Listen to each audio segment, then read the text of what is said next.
আমি আপনাদের প্রতি বিনীত অনুরোধ করছি, যথাসময়ে ইনশাআল্লাহ আমাদের ঈদগাহের ঈদের নামাজের জামাত 8:30 অনুষ্ঠিত হবে। এখনো যারা বাড়ি ঘরে আছেন, মেহেরবানি করে প্রত্যেককে ঈদগাহের মাঠে আসার জন্য অনুরোধ করছি। আমরা যারা আসতে পেরেছি, মনিবের দরবারে শুকরিয়া জ্ঞাপন করে সকলে একবার উচ্চ আওয়াজে বলি আলহামদুলিল্লাহ। শুকর সুজুদ সে মহান রব্বুল ইজ্জতের দরবারে, যিনি আমাদেরকে দীর্ঘ 1 মাস সিয়াম সাধনা করার সুযোগ করে দিয়েছেন। কেননা এই বছর আমরা যারা এই রমজান রেখেছি, রোজা পবিত্র মাহে রমজানুল মুবারকে সিয়াম পালন করেছি, গত বছর এই পৃথিবীর জমিনে যারা রোজা পালন করেছে তাদের মধ্য থেকে অনেকে কবর দেশের বাসিন্দা হয়েছে, ঠিক কিনা বলেন? আল্লাহ আমাদেরকে সুস্থ রেখেছেন। অত্যন্ত একটু যদি খেয়াল করি, এই বছরের রমজানটা আমাদের মাঝে এতই আরামদায়ক ছিল, না ছিল গরম, না ছিল ঠান্ডা, একেবারে সুন্দর একটি প্রাকৃতিক পরিবেশে আল্লাহ সুবহানাহু ওয়া তাআলা মাহে রমজানের রোজাগুলি রাখার তৌফিক দিয়েছেন। শুকরিয়া তান আরেকবার সকলে বলি আলহামদুলিল্লাহ। আল্লাহ পাকের দরবারে শুকরিয়া আদায় করার পরে অগণিত দুরুদ ও সালাম পেশ করছি বিশ্ব মানবতার মুক্তির কান্ডারি, বিশ্ব সবার যিনি সভাপতি, দু জাহানের বাদশা নবী, উম্মতের দরদি নবী, যেই নবীজির কারণে আল্লাহ সুবহানাহু ওয়া তাআলা পবিত্র মাহে রমজানের প্রতিটি আমলকে 70 থেকে 700 গুণ বৃদ্ধি করেছেন। একটু জোরে বলুন না সুবহানাল্লাহ। মাহে রমজান কিন্তু হযরত আদম আলাইহিস সালাতু ওয়াস সালামের জামানা থেকে ছিল। আল্লাহ কোরআনে বলে দিয়েছেন, ইয়া আইয়ুহাল্লাযিনা আমানু কুতিবা আলাইকুমুস সিয়াম, হে আমার ঈমানদার বান্দারা, আমি তোমাদের উপর রোজাকে ফরজ করেছি, কামা কুতিবা আলাল্লাযিনা মিন ক্বাবলিকুম, আল্লাহ বলেন যেমনি করে পূর্ববর্তীদের উপরও আমি রোজাকে ফরজ করেছি। একটু জোরে বলুন না সুবহানাল্লাহ। আল্লাহ রোজাকে ফরজ করেছেন আমাদের উপরে, যেমনি করে আমাদের আগে যারা দুনিয়াতে এসেছেন অন্য নবীর উম্মত, তাদের উপর আল্লাহ রোজা ফরজ করেছেন। কিন্তু তাদের এবং আমাদের মধ্যে ভিন্নতা হচ্ছে, আল্লাহ বলেন তাদের রোজা ছিল 1 এ 1 গুণ, আর তোমাদের রোজার সওয়াব হচ্ছে 1 এ 70 গুণ। জোরে বলুন সুবহানাল্লাহ। 1 এ কত গুণ? 70 গুণ আল্লাহ দিয়েছেন। কেন?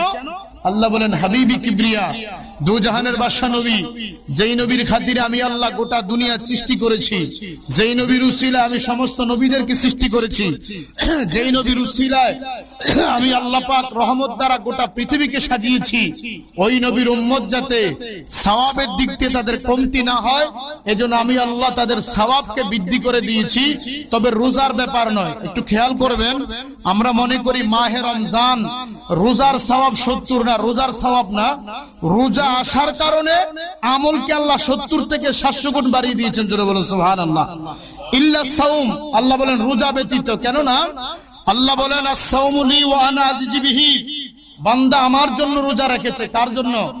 আল্লাহর জন্য। জোরে বলুন কার জন্য? পৃথিবীতে আমরা যে রোজা রাখি, রোজাটা কার জন্য? আল্লাহ বলেন আস-সাওমু লি ওয়া আনা আযজি বিহি, বান্দা যে আমার জন্য রোজা রেখেছে, এটার পুরস্কার আমি আল্লাহ তার এমন কোন মাধ্যমে দিব না, কোন ফেরেশতার মাধ্যমে দিব না, এটা আমি আমার নিজের হাতে তাকে দান করব। কার হাতে?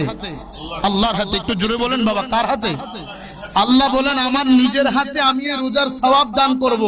আর রোজার কারণে, মাহে রমজানের কারণে তোমাদের আমল বাড়িয়ে দিয়েছি, কিন্তু রোজার আমল না, রোজাটা আমি নিজের হাতে দান করব। এই জন্য লিসাইমি ফারহাতান, হাদিস শরীফের মধ্যে এসেছে, রোজাদারের জন্য 2টা আনন্দ। জোরে বলুন কয়টা? একটু মহব্বতে বলুন না কয়টা? এখন সাহাবারা বললেন ইয়া রাসূলুল্লাহ 2টা আনন্দ কি?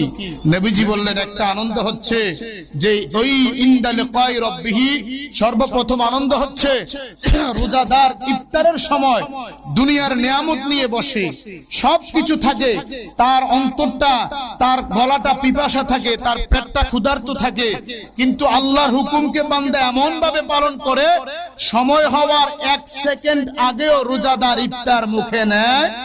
তার 5 মিনিট আগে কিন্তু নিয়ামত থাকে, তার 10 মিনিট আগে শরবত থাকে। বান্দা আল্লাহর ভয়ে এই যে নিয়ামতটা নিচ্ছে না, ইফতারটা গ্রহণ করছে না সময় হওয়ার 1 সেকেন্ড আগে, আল্লাহ বলেন এটা এমন একটি আনন্দ, আমি ফেরেশতাদেরকে নিয়ে বসে বসে দেখতে থাকি আর বান্দার গুনাহ মাফ করতে থাকি। আর একটু জোরে বলুন না সুবহানাল্লাহ। এরপরে নবীজি বলেন আরেকটি আনন্দ চিন্তা লিকাই রাব্বিহি, রোজাদার ব্যক্তির আরেকটি আনন্দ হচ্ছে সর্বপ্রথম আমি আপনি যেই দিন আমার মালিককে দেখব, আমার আপনার মনিবকে আমরা যেদিন দেখব, এটা প্রথম দেখা হবে রমজানের কারণে। সুবহানাল্লাহ বলেন। কিসের কারণে? রমজানের কারণে আল্লাহকে দেখা হবে। আল্লাহ বলেন আমি সরাসরি ওই দিনই দেখা দেব যেই দিন বান্দা আমাকে দেখবে আর বলা হবে যে তুমি যে রমজান রেখেছো, তোমার জন্য আমি পানি হালাল রেখেছি, তোমার জন্য খাবার হালাল রেখেছি, তোমার জন্য তোমার স্ত্রীকে হালাল করেছি, কিন্তু আমি আল্লাহর ভয়ে সুবে সাদিক থেকে সূর্যাস্ত পর্যন্ত তুমি যে পানাহার করো নাই, স্ত্রী সঙ্গম করো নাই, এই যে আমি আল্লাহকে ভয় করেছো, এই ভয়ের কারণে আজকে আমি আল্লাহ তোমার সাথে সরাসরি দেখা করে তোমার পুরস্কারটা দিলাম। আল্লাহ পুরস্কার কি? আল্লাহ বলেন রোজাদারের জন্য জান্নাতের একটা দরজা আছে যেটার নাম হচ্ছে রাইয়ান। জোরে বলুন সুবহানাল্লাহ। যেই দরজা দিয়ে একমাত্র অনলি ফর শুধু ওই ব্যক্তির জন্য যে একটা মাস সিয়াম সাধনা করেছে। জোরে বলুন সুবহানাল্লাহ। এজন্য মাহে রমজান আসার সাথে সাথে আল্লাহর নবী বললেন ক্বালা রাসূলুল্লাহ সাল্লাল্লাহু আলাইহি ওয়াসাল্লাম, দুনিয়ার মানুষ শুনে নাও, শুনে নাও, যেই মাত্র এই পৃথিবীর জমিনে আল্লাহ রাব্বুল আলামিন তোমাদের জন্য রমজান মাসকে ফরজ করেছেন, যেই মাত্র মাহে রমজান তোমাদের মধ্যে আছে, ইজা আমার নবী বললেন ফুতিয়াত আবওয়াবুর রহমাত, রহমতের দরজাগুলি খোলা হয়, জাহান্নামের সমস্ত দরজাগুলি আল্লাহ বন্ধ করে দেয়। সুবহানাল্লাহ। যখনই রমজান শুরু হয়, মাহে রমজানের চাঁদ যেদিন উদিত হয়েছে, আল্লাহ বলেন ফুতিহাত আবওয়াবুর রহমাত, সাথে সাথে সমস্ত রহমতের দরজাগুলি খুলে গিয়েছে। অগুল্লিকাত আবওয়াবুন নার, সমস্ত জাহান্নামের দরজাগুলি আল্লাহ রমজানের প্রথম দিকে বন্ধ করে দিয়েছেন। সুবহানাল্লাহ বলেন না। এজন্য আমার নবী বলেন ওয়ান আবি হুরায়রা রাদিয়াল্লাহু তাআলা আনহু, আল্লাহর নবীজির বিশিষ্ট একজন সাহাবী যিনি সবচেয়ে বেশি হাদিস riwayat করেছেন আমার নবী থেকে, উনি বলেন আনিন নবী সাল্লাল্লাহু আলাইহি ওয়াসাল্লাম, আমার নবীজি বললেন মান সামা রমাদান, যেই ব্যক্তি রমজান পালন করবে কিভাবে? ঈমানাও ওয়া ইহতিসাবান, যেই ব্যক্তি ঈমানের সহিত, যেই ব্যক্তি আদবের সহিত মাহে রমজানের রোজাগুলি রাখলো, গুফিরা লাহু মা তাকাদ্দামা মিন যামবিহি, আমার আল্লাহ রোজাদারের আগের এবং পরের সব গুনাহগুলি maaf করে দেয়। একটু জোরে বলুন না সুবহানাল্লাহ। গুফিরা লাহু মা তাকাদ্দামা মিন যামবিহি, রোজাদার ব্যক্তি সর্বপ্রথম নিয়ামত হচ্ছে যেই ব্যক্তি নিয়ত করলো মান সামা রমাদান, আমি রমজানের চাঁদ উঠেছে, আমি একটি মাস সিয়াম সাধনা করব, গুফিরা লাহু মা তাকাদ্দামা মিন যামবিহি, আল্লাহর নবী বলেন তার আগের এবং পরের, আগের এবং তার গত বছরের এবং আগামী বছরের। দেখেন কি নিয়ামত আল্লাহ দিয়েছেন। আপনি বাঁচবেন কিনা এক সেকেন্ডের গ্যারান্টি নাই, কিন্তু দেখেন আমার নবী আপনার এক বছরের গুনাহ মাফের গ্যারান্টি দিয়ে দিয়েছে। সুবহানাল্লাহ। মা তাকাদ্দামা মিন যামবিহি, নবী বলে তোমার পূর্ববর্তী গুনাহ মাফ, তোমার আগের গুনাহ পরের গুনাহ মাফ করে দিয়েছেন আল্লাহ পাকে মাহে রমজানের উসিলায়। এইজন্য আজকের দিনটাকে বলা হয় ইয়াউমুজ জাইজা। দুনিয়াতে হচ্ছে ঈদুল ফিতর, আসমানে হচ্ছে পুরস্কার দিবস। জোরে বলুন সুবহানাল্লাহ। আর আমরা এক মাস ডিউটি করেছি কার? একটু কথা বলেন বাবা, এক মাস ডিউটি হয়েছে কার? আল্লাহর জন্য যারা রোজা রেখেছেন, আল্লাহ বলেন আজকে আমি বেতন দিব। কি দিব? কি দিব? কি দিব? আল্লাহ বলেন আজকে আমি বেতন দিব। কিভাবে বেতন দেওয়া হবে? আল্লাহ ফেরেশতাদেরকে আজকে প্রত্যেকটা ঈদগাহের রাস্তার মোড়ে মোড়ে দাঁড় করে রাখছে। জোরে বলুন সুবহানাল্লাহ। হাদিস শরীফ বলে আজকে প্রতিটা ঈদগাহের মোড়ে মোড়ে, প্রতিটা ঈদগাহের রাস্তায় রাস্তায় আল্লাহ পাক একদল ফেরেশতাকে নাজিল করেছেন, যারা ডাকতে থাকে ইয়া মাশারাল ইনসান, হে রোজাদার ব্যক্তি আসো আসো, চিৎকার দিয়ে বলতে থাকে তোমরা তাড়াতাড়ি ঈদগাহে আসো। কেননা যেই ব্যক্তি আজকে ঈদগাহে প্রবেশ করলো, সদ্য প্রসূত মাসুম বাচ্চা মায়ের গর্ভ থেকে আসলে সে যেভাবে নিষ্পাপ হয়ে যায়, তার যেমন কোনো গুনাহ থাকে না, আল্লাহ পাক যারা আজকে মাহে রমজান পালন করে ঈদগাহের জমিনে আসলো, আল্লাহ তার এই সমস্ত গুনাহ এমন ভাবে মাফ করেছে যেন মাত্র সে মায়ের পেট থেকে দুনিয়াতে আসছে। সুবহানাল্লাহ। এটা আসার সাথে সাথে আর যখন বান্দা ঈদগাহের জমিনে নামাজ আদায় করে, বান্দা যখন 2 রাকাত ওয়াজিব নামাজ যখন ইমামের পিছনে আদায় করে, নামাজ আদায় করে বান্দা যখন 2 ফোঁটা চোখের পানি ছেড়ে আল্লাহর দরবারে নাজারি করে কান্দে, এলাহি একটা মাস রোজা রেখেছি, তুমি এত পুরস্কার দিয়েছো, কিন্তু আমি জানতে পারলাম না আমার রোজাটা তোমার দরবারে পছন্দ হয়েছে কিনা, আমি জানতে পারলাম না আমার ইফতার তোমার কাছে পছন্দ হয়েছে কিনা। আল্লাহ আমি জানতে পারলাম না আমার তারাবি নামাজ তোমার কাছে পছন্দ হয়েছে কিনা। আল্লাহ আমি জানতে পারলাম না আমার কোরআন তেলাওয়াত তোমার কাছে পছন্দ হয়েছে কিনা। আল্লাহ আমি জানতে পারলাম না আমার জিকির আজকার তোমার কাছে পছন্দ হয়েছে কিনা। বান্দা যখন চোখের পানি ফেলে ঈদগাহের জমিনে, যখন বান্দা আল্লাহর কাছে দোয়া করে, আল্লাহ বলেন আরেক দল ফেরেশতা নাজিল হয়, যারা চিৎকার দিয়ে বলতে থাকে রোজাদার তোমার জীবনের গুনাহ আমার আল্লাহ মাফ করে দিয়েছে। আরো জোরে বলুন না সুবহানাল্লাহ। একদল ডাইকে আপনাদেরকে ঈদগাহে আনতেছে, সুবহানাল্লাহ বলেন না। গার্ড অফ অনার দেওয়া হয় সম্মানী ব্যক্তিকে, যেমন ফ্রিডম ফাইটার যারা মুক্তিযোদ্ধা ইন্তেকালের পরে তাদেরকে সম্মাননা দেওয়া হয় সরকার থেকে, দেয় কি দেয় না? তেমনি করে আল্লাহ বলেন আজকে গার্ড অফ অনার দিয়ে আমি ঈদগাহে আনতেছি। আর যখন নামাজ শেষ হয় আরেক দল চিৎকার দিয়ে বলতেছে যে তোমার গুনাহ আল্লাহ মাফ করেছে, তোমার রোজা আল্লাহ কবুল করেছে, তুমি নিষ্পাপ হয়ে বাড়িতে চলে যাও। জোরে বলো সুবহানাল্লাহ। এজন্য সম্মানিত হাজিরিন, যদি এটা আমাদের জন্য ঈদ অর্থ আনন্দ, কিন্তু মুমিনের জন্য আনন্দ নয়, মুমিনের জন্য অন্তর দিয়ে কান্না, এই জন্য যে আমার নামাজটা আল্লাহ কবুল করেছে কিনা। সুবহানাল্লাহ বলেন না। এই জন্য হযরত আবী হুরায়রা রাদিয়াল্লাহু তাআলা আনহু বলেন, একদিন আমিরুল মুমিনিন হযরত ওমর রাদিয়াল্লাহু তাআলা আনহুর জামানায়, হযরত ওমর যখন তিনি খলিফাতুল মুসলিমিন ছিলেন, ঈদগাহের জমিনে সব মানুষ একত্রিত হয়ে চলে আসছে, কিন্তু ইমাম হচ্ছে হযরত ওমর। ওমর এখনো ঈদগাহে আসতেছে না, মানুষ পেরেশান হয়ে গেছে, ইমাম কোথায়? হযরত আবী হুরায়রা বলে, আমি চলে গেলাম হযরত ওমরের বাড়িতে, যাইয়া দেখি সাইয়েদনা হযরত ওমর ঘরের দরজা দিয়া, মা বাবা মারা যাওয়ার পরে মানুষ যেভাবে বিনে বিনে কান্দে, হযরত ওমর এমনি করে আল্লাহর দরবারে কান্না শুরু করে দিয়েছে। একবার আওয়াজ করে বলেন না আল্লাহু আকবার। হযরত আবী হুরায়রা বলে, ইয়া আমিরুল মুমিনিন, আপনি কাঁদতেছেন, অনেক মানুষ আপনার জন্য অপেক্ষমান, আপনি হচ্ছেন ইমাম, আপনি ঈদের নামাজ পড়াবেন, সবাই ঈদগাহের জমিনে চলে গেল, আপনি এখনো আসতেছেন না, আমি এসে দেখি আপনি কাঁদতেছেন, কারণটা কি? হযরত ওমর ডাক দিয়ে বলে, রে আবী হুরায়রা, ঈদ তো সবার জন্য না, ঈদ তো তার জন্য যার রোজা আমার আল্লাহ কবুল করেছেন, যার নামাজ আমার আল্লাহ কবুল করেছেন। আমি ওমর এই জন্য কান্দি, যদি আমার নামাজ রোজা আল্লাহ দরবারে কবুল না হয়, আমার ইবাদত যদি কবুল না হয়, জিন্দেগীর বন্দেগীগুলি বরবাদ হয়ে যাবে। এই জন্য আমি আল্লাহর দরবারে কাঁদতেছি। জোরে বলুন সুবহানাল্লাহ। যিনি জান্নাতের সুসংবাদ প্রাপ্ত, দুনিয়াতে থাকা অবস্থায় আল্লাহ যাকে জান্নাতের সুসংবাদ দিয়েছেন, 10 জন আশারায়ে মুবাশশিরিন, 10 জনকে আল্লাহ জান্নাতের সুসংবাদ দিয়েছেন, এর মধ্যে দ্বিতীয় নাম্বার হচ্ছে হযরত ওমর। জোরে বলুন সুবহানাল্লাহ। হযরত ওমর ঈদের দিন কাঁদতেছে যে আমার নামাজটা কবুল হয়েছে কিনা, আমার রোজা কবুল হয়েছে কিনা। রোজা কবুল হইলে না আমার জন্য ঈদ, নামাজ কবুল হলে না আমার জন্য ঈদ, তারাবি নামাজ কবুল হলে না আমার জন্য ঈদ, না হলে তো আমার জন্য ঈদ না। কিন্তু আজকে দুঃখজনক হলেও সত্য, আমাদের সমাজে অনেক মানুষ আছে যারা আজকে নতুন পাঞ্জাবি গাইতে ঈদগাহে আসবে, কিন্তু দুঃখজনক হলেও সত্য 30টা রোজা রাখা তার নসিবে হয় নাই। আছে না নাই? কথা বলেন বাবা, আছে না নাই? আবার অনেকে রোজা রেখেছেন, তারাবি নামাজ আপনার ভাগ্যে জুটে নাই, আপনার দুনিয়ার ব্যস্ততার কারণে, দুনিয়ার ব্যবসা বাণিজ্যের কারণে, দুনিয়ার চাকরির কারণে, দুনিয়ার চিন্তা চেতনার কারণে আপনার জন্য তারাবি নামাজ হয় নাই, আপনি তারাবি পড়তে পারেন নাই।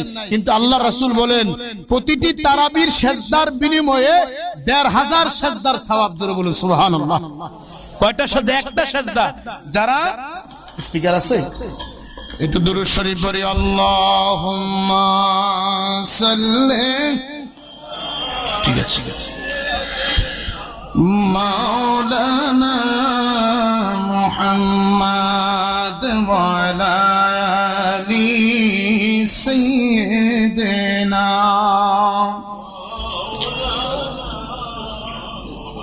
এই দুনিয়া পরে থাকবে,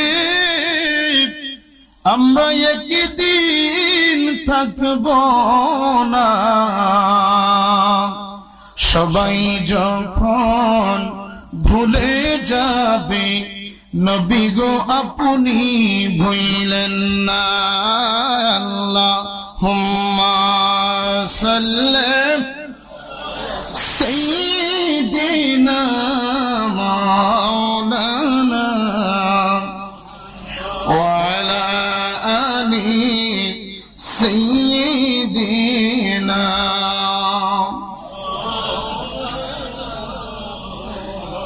প্রিয় ভাইরা আমার, বলতেছিলাম আল্লাহর নবী ফরমান, যেই ব্যক্তি মাহে রমজান পাইল আর মাহে রমজানে প্রতিটা তারাবির নামাজে আল্লাহকে সেজদা দিল, সুন্নত তারাবি আদায় করলো, এক একটা সেজদার বিনিময়ে আল্লাহ রাব্বুল আলামিন ১৫০০ সেজদার সওয়াব দান করেছে। জোরে বলুন সুবহানাল্লাহ।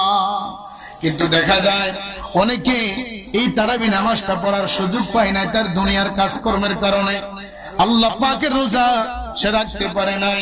এই জন্য আমার নবী বললেন, আজকে এটা আনন্দের দিন এবং অপমানেরও দিন। সুবহানাল্লাহ বলেন না। আজকে দুইটা দিবস, একটা হচ্ছে ইয়াউমুজ জাইজা পুরস্কার দিবস, আর একটা হচ্ছে অপমান দিবস। অপমান হচ্ছে তার জন্য যে রোজা না রেখে ঈদগাহে আসলো। আছে না নাই? কথা বলেন বাবা, আছে না নাই? এজন্য আমার নবী বলেছেন, যারা রোজা রাখতে পারো নাই তোমরা আমার ঈদগাহের কাছেও আইসো না। হাদিস শরীফ, যারা রোজা রাখতে পারো নাই আমার ঈদগাহের কাছে আইসো না। হ্যাঁ, দুইজন ব্যক্তির জন্য ছাড় আছে। আল্লাহ কোরআনে বলে দিয়েছেন, একজন হচ্ছে অসুস্থ, যে আপনি অসুস্থতার কারণে যে রোজা রাখতে পারেন নাই, আপনি ডাক্তার বলেছে আপনি দুপুরে ওষুধ খাইতে হবে, না হয় আপনার শারীরিক অসুবিধা হবে। আল্লাহ কোরআনে বলেছে আপনার জন্য রোজা মাপ আছে, আপনি পরে কাজা করতে পারবেন। আর মুসাফির, আপনি দূর দেশে গেছেন, 65 কিলোমিটার আপনি পাড়ি দিয়েছেন, আপনার জন্য রোজা ছাড় আছে। কিন্তু দেখা যায় সুস্থ সবল দেহের অধিকারী পর্দা লাগাইয়া ভিতরে খাইয়া মুখ মুইসা বাইর হয়। আছে না নাই? কথা বলেন, আছে না নাই? আল্লাহ পর্দা করতে বলেছে মহিলাদেরকে। আর মাহে রমজান আসলে এক ধরনের অসাধু ব্যবসায়ী আছে যারা দোকানের মধ্যে লাল নীল পর্দা লাগায়। আছে না বাপ? কথা বলতে হবে। আছে না? আছে না? হে মুসলমান, আপনি কি মনে করেছেন? আপনি মনে করেছেন এক মাস বিক্রি করে আপনি কোটি টাকার মালিক হয়ে যাবেন? আল্লাহ তো সেই আল্লাহ, অত ইজ্জমান তাশা ওয়া তুযিল্লু মান তাশা। আল্লাহ ইচ্ছা করলে বেইজ্জতওয়ালাকে ইজ্জত দিতে পারে, ইজ্জতওয়ালাকে বেইজ্জতি করতে পারে। আল্লাহ ইচ্ছা করলে ধনীকে ফকির বানাইতে পারে, ফকিরকে আবার বাদশা বানাইতে পারে কি পারে না? তাহলে আজকে যারা ঈমান ও ইহতিসাবান, আপনি রোজা রেখেছেন, রোজা রাখার উদ্দেশ্য পানাহার থেকে বিরত থাকা, এটার নাম রোজা নয়। আল্লাহ আপনার খানা পিনাকে বন্ধ রেখেছেন 14 ঘন্টা, কেন জানেন? আল্লাহ বুঝিয়ে দিয়েছেন যে বান্দা, তোমার এই মুখটাকে আমি খাবার থেকে 14 ঘন্টা বিরত রেখেছি, অর্থাৎ তোমার অন্তরকে তুমি পাপ থেকে জীবন সারা জীবন তুমি বিরত রাখো। তোমার অন্তর দিয়ে তুমি পাপ করো না, তোমার জবান দিয়ে তুমি অন্যায় করো না, তোমার জবান দিয়ে তুমি মিথ্যা বলো না, তোমার জবান দিয়ে তুমি গীবত বলো না, তোমার জবান দিয়ে তুমি পরের হারাম জিনিস ভক্ষণ করো না, তুমি জবান দিয়ে পরের গীবত সমালোচনা করো না। যারা এই পাপ থেকে বাঁচতে পারলো তাদের রোজাই আল্লাহ কবুল করেছে। জোরে বলুন সুবহানাল্লাহ। মাহে রমজান এত সহজ বিষয় না, কারণ আল্লাহ এতগুলো নিয়ামত দিচ্ছেন। আপনাকে আগে বলবেন আপনি আসেন, মাপ, যাবার সময় আল্লাহ ঘোষণা দিয়ে দিবেন তোমাকে মাফ করা হয়েছে। জোরে বলেন সুবহানাল্লাহ। কিন্তু আজকে দেখেন, আমরা তো নতুন জামা পরে ঈদের ময়দানে চলে এসেছি আল্লাহর ইবাদতের জন্য, কিন্তু একটা বার আমার অনুশোচনা করা দরকার যে আল্লাহ নতুন জামা যে গায়ে দিয়েছো, আমার অন্তরটাকে কি তুমি নতুন বানিয়েছো? আমার গুনাহগুলো কি তুমি মাফ করেছো? যদি গুনাহগুলি মাফ হয় তাহলে আজকে আপনি সদ্য প্রসূত মাসুম বাচ্চার মতো। জোরে বলুন সুবহানাল্লাহ। আর না হলে আপনি 1 লক্ষ টাকা দিয়ে পাঞ্জাবি গায়ে দিবেন, 50,000 টাকা দামের আপনি প্যান্ট শার্ট পরে আপনি ঈদগাহের জমিনে আসবেন, যদি আপনার ইবাদত কবুল না হয় বাবা, আপনার এই সুন্দর জামা কাপড় গায়ে দেওয়ার মধ্যে কোনো সওয়াবের আশা থাকবে? আমিরুল মুমিনিন হযরত ওমর ফারুকের স্ত্রী ঈদের দিন বলতেছে, স্বামী আমার, আপনি তো মুসলিম জাহানের মুসলমানদের শাসক, অর্ধ পৃথিবীর আপনি বাদশা। সুবহানাল্লাহ বলেন না। যিনি অর্ধ পৃথিবীর বাদশা ছিলেন, বাংলাদেশের মতো এরকম 50-60টা দেশের বাদশা ছিলেন হযরত ওমর। ঈদের দিন ওনার বিবি ওনার কাছে যে কাঁদতেছে, স্বামী আমার, আজকে ঈদের দিন বাচ্চাদেরকে কি একটা নতুন জামা কিনে দিবেন না? আপনি তো ঈদের জন্য একটা জামা কিনলেন না। সুবহানাল্লাহ বলেন না। সাইয়েদনা ওমর চোখের পানি ছেড়ে দিয়ে বলেন, বিবি আমার, রাষ্ট্রীয় কোষাগার থেকে আমাকে যে বেতন দেয়, আমার মাসিক খরচের বাইরে একটা টাকাও আমি উমরের পকেটে থাকে না। সুবহানাল্লাহ বলুন না। বাইতুল মাল থেকে আমি বাদশা হিসেবে আমাকে যে বেতন দেওয়া হয়, এক টাকা বেশি থাকে না যে আমার বাচ্চাকে আমি 1 টাকা দিয়ে একটা জামা কিনে দিব। আল্লাহু আকবার বলেন না। এখন বিবি মা তো মনে মানে না, ডাক দিয়ে একটা স্বামী আমার, আপনি একটা অর্থমন্ত্রীকে একটা চিঠি লেখেন না যে আগামী 1 মাসের অগ্রিম বেতনটা যাতে আপনাকে দিয়ে দেয়, আপনি বাচ্চাদের জন্য হলেও একটা নতুন জামার ব্যবস্থা করে দেন। সুবহানাল্লাহ বলেন না। সাইয়েদনা ওমর সিরিকুট লিখলেন, চিঠি লিখলেন আপনার অর্থমন্ত্রীর কাছে। অর্থমন্ত্রীর নাম হইল হযরত আবু উবাইদা ইবনে জাররাহ রাদিয়াল্লাহু তাআলা আনহু। হযরত আমিরুল মুমিনিন বললেন, হে অর্থমন্ত্রী, আমি তোমাদের গভর্নর, আমি তোমাদের বাদশা, আমি ওমর তোমাকে চিঠি লিখলাম, আমার বাচ্চাগুলো এদের দিন ঈদ করার মতো একটা জামা টাকা নাই আমার কাছে, তুমি আমাকে অগ্রিম 1 মাসের বেতনটা দিয়ে দাও, আমাকে 1 মাসের বেতন দাও, আমি যেন আমার বাচ্চাদের জন্য ঈদের জামা কাপড় কিনতে পারি। সুবহানাল্লাহ। চিঠিটা দেখা মাত্র অর্থমন্ত্রী বাইতুল মালের দায়িত্বে যিনি ছিলেন, উনি চোখের পানি পালাইয়া জরজর করে কাঁদতেছে। এটা কি বলে? একজন বাদশার কাছে অতিরিক্ত 1 টাকা নাই। আল্লাহু আকবার বলবেন না? একটু জোরে বলুন না আল্লাহু আকবার। মুহাব্বতের আওয়াজে বলুন আল্লাহু আকবার। খলিফাতুল মুসলিমিন, যার ব্যাপার আমার নবী বলেছে আমার পরে যদি আল্লাহ কাউকে নবী বানাইতো, ওই নবীটা আল্লাহ হযরত ওমরকে বানাই দিত। সুবহানাল্লাহ বলেন। ওনার কাছে 1টা টাকা নাই। উনি অর্থমন্ত্রী আবু উবাইদাকে বললেন, আমাকে 1 মাসের টাকা অগ্রিম দাও। তখন আবু উবাইদা কাঁদতে কাঁদতে আরেকটা চিঠি লিখলেন, আমিরুল মুমিনিন, আমি আপনাকে 1 মাসের বেতন দিতে পারি 2টা শর্তে। কয়টা শর্তে? জোরে বলুন বাবা, কয়টা শর্তে? 1 নাম্বার শর্ত, ইয়া আমিরুল মুমিনিন, আপনি 1 মাসের অতিরিক্ত বেতন নিবেন, আপনি বলেন আগামী 1 মাস আপনি বাঁচবেন কিনা। সুবহানাল্লাহ বলেন না। আপনি যে অতিরিক্ত 1 মাসের বেতন নিবেন, প্রথম শর্ত হচ্ছে আপনি বলেন 1 মাস আপনি বাঁচবেন কিনা। যদি বাঁচার গ্যারান্টি দিতে পারেন, আমি আপনাকে 1 মাসের বেতন দিয়ে দিব। সুবহানাল্লাহ বলেন না। এরপরে বলতে 2 নম্বর শর্ত, আপনি তো আমিরুল মুমিনিন, বাদশা, আগামী 1 মাস জনগণ আপনাকে মানবে কিনা সেটার গ্যারান্টি আমাকে দেন। আল্লাহু আকবার বলেন না। দেখেন অর্থমন্ত্রী কেমন, প্রধানমন্ত্রী যেমন অর্থমন্ত্রীও তেমন, যে আপনি 1 মাস যে জনগণ আপনাকে মেনে নিবে, আপনি দেশের বাদশা শাসক, এই গ্যারান্টি যদি আমি আবু উবাইদা অর্থমন্ত্রীকে দিতে পারেন, তাহলে আপনাকে 1 মাসের অগ্রিম বেতন দেব, না হলে 1টা টাকা দেওয়ার মতো আমার কোনো ক্ষমতা, যারা বলেন ক্ষমতা। এটাই হচ্ছে ইসলাম, এটাই হচ্ছে ভ্রাতৃত্ব বন্ধন, এটাই হচ্ছে মুসলিম, এটাই হচ্ছে আল্লাহর প্রকৃত মুমিন বান্দার লক্ষণ। জোরে বলুন সুবহানাল্লাহ। সম্মানিত হাজিরিন, এইজন্য আজকে সবচেয়ে আনন্দের দিবস, আবার বেদনার দিবস তাদের জন্য যাদের রোজা আল্লাহ কবুল করে নাই। কারণ অনেকে রোজা রেখেছে লোক দেখানো রোজা, আছে না নাই? কথা বলেন বাবা, আছে না নাই? এজন্য আল্লাহ নবী বলেছেন, কিছু কিছু রোজাদার আছে যা সারাদিন উপাস থাকা ছাড়া তাদের আর কোনো লাভ নাই।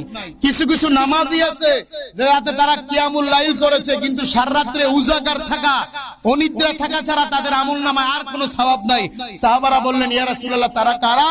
তারা ওই ব্যক্তি যারা রমজান পেয়েছে, রোজা আল্লাহর জন্য রাখে নাই, মানুষ তাকে রোজাদার বলবে এই জন্য রোজা রাখছে। আছে না নাই? কথা বলেন বাবা, আছে না নাই? অনেকে নামাজ পড়ে লোক দেখানো ইবাদত। সম্মানিত হাজিরিন, এই ইবাদত আল্লাহর দরবারে কবুল হবে না। নামাজ পড়তে হবে একমাত্র আল্লাহর জন্য। ইন্না সালাতি ওয়া নুসুকি ওয়া মাহইয়ায়া ওয়া মামাতি লিল্লাহি রাব্বিল আলামিন, নিশ্চয় আমার নামাজ, আমার কুরবানি, আমার সব ইবাদত একমাত্র ওয়া মামাতি লিল্লাহি রাব্বিল আলামিন হতে হবে। কার জন্য? একটু কথা বলেন বাবা, কার জন্য? আল্লাহর জন্য হতে হবে। আমার আপনার আমল, আমার আপনার নামাজ, আমার আপনার রোজা, আমার আপনার ইফতার, সাহারি, তারাবি সবগুলো যদি আল্লাহর জন্য হয়ে থাকে, আল্লাহর কসম আজকে আপনার গুনাহ মাফ।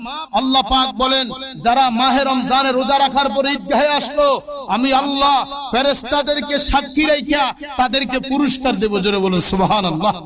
দেখবেন পুরস্কার বিতরণ অনুষ্ঠানের দিন ওই প্রতিষ্ঠানে অনেক মানুষ সমাগত হয়, মেহমানেরা আসে। আল্লাহ বলেন, আজকে আমিও কোটি কোটি ফেরেশতাদেরকে নিয়ে আমার বান্দাকে পুরস্কৃত করব। জোরে বলুন সুবহানাল্লাহ। এইজন্য আমার নবী বলেছেন, তোমরা যখন মাহে রমজান পাবে, গরিবের একটা হক আল্লাহ তোমাদের উপর রেখেছেন, সাদকাতুল ফিতর। যে সাদকাতুল ফিতর ঈদের নামাজের আগে তোমাকে আদায় করতে হবে। যে সাদকায়ে ফিতর দ্বারা তোমার একজন মুসলমান ভাই যখন সুন্দরভাবে ঈদ করতে পারবে, তোমার যাকাত দ্বারা যখন একজন ভাই সুন্দরভাবে ঈদ করতে পারবে, আল্লাহ বলেন তখন আমি খুশি হয়ে যাই। এই জন্য হাদিস শরীফে আছে আল্লাহ কাল কিয়ামতের ময়দানে ডাক দিয়ে বলবেন যে তোমরা আমার রোজা রেখেছো, আমাকে আহার করিয়েছো। সুবহানাল্লাহ বলেন না? আল্লাহ বলবে কেন পুরস্কার দিচ্ছি জানো? তোমরা আমাকে খাদ্য খাওয়াইয়েছো। মানুষ বলবে আল্লাহ আপনাকে তো জীবনে দেখি নাই, আপনাকে কিভাবে খাওয়াইলাম? আল্লাহ বলেন যারা আমার বান্দাদের মধ্যে গরিব দুঃখীদের প্রতি যারা ইহতিসান হয়েছে, যারা সহানুভূতি করেছে, যারা দান সদকা করেছে, যারা আমার গরিব বান্দাদের উপরে যারা সাদকাতুল ফিতর দিয়েছে, তোমরা যেন আমি আল্লাহকে খাবার দিয়েছে। জোরে বলুন সুবহানাল্লাহ। কিন্তু দুঃখজনক হলেও সত্য, আজকে আমাদের সমাজে অনেক মানুষ যাকাত দেয়। যাকাতের আলাদা একটা মার্কেট আছে। 150 টাকা দামের লুঙ্গি আছে না নাই? 200 টাকা দামের কাপড় দিয়া অনেকে যাকাত দিয়ে দেয়। যাকাত আসে আপনার 3 লক্ষ টাকা, 1 লাখ টাকা দিয়ে আপনার যাকাত আদায় করে দেয়। আবার যাকাতের জন্য বাড়ি বাড়ি লাইন ধরে অনেকে দাঁড়িয়ে থাকে। না, যাকাত তো আপনি নিয়ে দিয়ে আসতে হবে, এটা হচ্ছে ইসলামের বৈশিষ্ট্য। যাকাত দিতে হবে আপনাকে পরিপূর্ণভাবে। যে 200 টাকা দিয়ে কাপড় দিলে শয়তান দাঁড়ায় দাঁড়ায় হাসে আর কয় আমি কি সিটার, তুই আরো বড় সিটার। আছে না? আছে না নাই? কথা বলে আছে না নাই?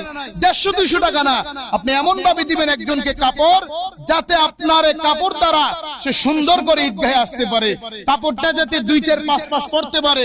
আপনার টাকাটা দিয়ে যেন সে সুন্দর করে সেমাই চিনি খেয়ে যেন সে ঈদের নামাজে আসতে পারে। তাহলে আল্লাহ আপনার উপর খুশি হবে, আল্লাহ আপনার উপরে রাজি হবে, আল্লাহ আপনার উপরে সন্তুষ্ট হবে। আল্লাহ সুবহানাহু ওয়া তাআলা যেন আমাদের সকলকে একটু দুরূদ শরীফ পড়ি। আল্লাহুম্মা সাল্লি, মাইকটা ঠিক করবেন, সবসময় ডিস্টার্ব করবেন। ওয়ালা আলি সাইয়্যিদিনা লা ইলাহা, জোরে লা ইলাহা, জোরে জোরে লা ইলাহা, লা ইলাহা, লা ইলাহা, লা ইলাহা ইল্লাল্লাহ মুহাম্মাদুর রাসূলুল্লাহ সাল্লাল্লাহু আলাইহি ওয়াসাল্লাম। প্রিয় হাজিরিন, সম্মানিত সুধী, তাহলে আমাদের ইবাদতের মাধ্যমে আমাদের আপনজন আত্মীয় স্বজনের মধ্যে যারা অভাবী আছে, অভাবগ্রস্ত আছে, তাদের প্রতি আমাদের সম্পূর্ণ খেয়াল রাখার দরকার আছে না নাই? একটু কথা বলতে হবে, আছে না নাই? এজন্য আমার নবী বলেছে তোমরা ঈদগাহে এক রাস্তা দিয়ে আসবে আর এক রাস্তা দিয়ে যাবে। এটার কারণ হচ্ছে রাস্তায় দেখবে কোনো এতিম অনাথ আছে কিনা। এখন তো নাই, নবীজির জামানায় ছিল। এজন্য নবী বলেছে এক রাস্তা দিয়ে আসা আর এক রাস্তা দিয়ে যাওয়া সুন্নাত। আর আমার নবী বলেন আমি এতিম ছিলাম, আমি এতিমের মাথায় হাত বুলিয়ে দিতাম, এতিমের কি দরকার আমি নবী তা দিয়ে দিতাম। জোরে বলুন সুবহানাল্লাহ। সম্মানিত হাজিরিন, তাহলে আমরা মুসলমান, আমরা ইনশাআল্লাহ ইসলামের পরিপূর্ণ বিধান হুকুম হাকামকে পরিপূর্ণভাবে পালন করে আল্লাহ যেন আমাদের নামাজ, রোজা, ইফতার, সাহারি, তারাবিগুলি যেন আল্লাহ কবুল করে। আজকে যারা সুন্দর মন নিয়ে, আজকে যারা সুন্দর কাপড় নিয়ে, সুন্দর জামা পরিধান করে আমরা যারা ঈদগাহের জমিনে এসেছি, আল্লাহ যেন আমাদের দিলটাকেও যেন সুন্দর বানিয়ে দেয়। জোরে বলুন আমিন। আল্লাহ যেন আমাদের সকলের, আমরা গুনাহগার, আমরা এখানে যারা আছি আমাদের ভুল ত্রুটি অবশ্যই আছে। আল্লাহ বলেন কুল ইয়া ইবাদিয়াল্লাযিনা আসরাফু আলা আনফুসিহিম লা তাকনাতু মির রাহমাতিল্লাহ। তোমরা আমার রহমত থেকে নৈরাশ হয়ো না। অন্যায় করেছো, অপরাধ করেছো, তোমরা জুলুম করেছো, নফসের প্রতি ধোঁকা দিয়েছো, কিন্তু আজকে এমন একটা দিবস, যেই দিবসে আমি আল্লাহ পুরস্কার ঘোষণা দেই, তোমাদের গুনাহগুলি মার্জনা করে দেই, ক্ষমা করে দেই। আসুন আমরা সকলে মহান রবের দরবারে একাগ্র চিত্তে ইবাদতের মাধ্যমে, দোয়ার মাধ্যমে, মুনাজাতের মাধ্যমে আল্লাহর শুকরিয়া, আল্লাহর আনুগত্য করে আমরা আল্লাহর কাছে ক্ষমা চাইবো। আল্লাহ যেন আমাদেরকে মাফ করে দেয়। সবাই বলি আমিন। সকলে একটু মহব্বতে উচ্চ আওয়াজে বলুন আল্লাহুম্মা আমিন। আরেকবার বলি আল্লাহুম্মা আমিন। আল্লাহ আমাদের সকলকে কবুল করুক, আপনাদের সকলের আশা বসাকে কবুল করুক।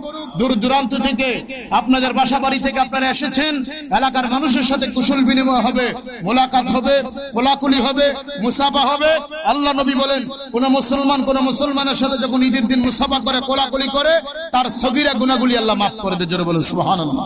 কোন হিংসা, বিদ্বেষ, অহংকার, পরনিন্দা, পরশ্রীকাতরতা রাখা যাবে না। আজকে ঈদের দিন যেমন ছোট ভাইকে বুকে আগলে নিবেন, ছোট ভাই হলে বড় ভাইয়ের কাছে ক্ষমা চাইবেন। বাবা, ক্ষমা হচ্ছে সবচেয়ে বড় মহৎ গুণ। কথা বলেন ঠিক কিনা? ক্ষমা চাইলে, ক্ষমা চাইতে গেলে ছোট হয় না, ক্ষমা চাইতে গেলে আপনি আরো বড় হয়ে যাবেন, আল্লাহ আপনার উপরে খুশি হবেন। এই জন্য আমরা সকলে এক প্ল্যাটফর্মে কাঁধে কাঁধ মিলিয়ে আমরা আজকে ঈদের নামাজে প্রমাণ করে দেব আমরা মুসলমান, আমাদের আল্লাহ এক, আমাদের কোরআন এক, আমাদের নবী এক, আমাদের ধর্ম এক। কথা বলেন ঠিক কিনা? আল্লাহ সুবহানাহু ওয়া তাআলা আমাদের সকলকে কবুল করুন। সম্মানিত হাজিরিন, যেহেতু 8:30 আমাদের জামাত সিদ্ধান্ত হয়েছে, এখন 8:30 বাজে, আসুন আমরা দাঁড়িয়ে একটু কাতারটা সোজা করে নিই আর মনে মনে বলতে থাকি আল্লাহু আকবার, আল্লাহ।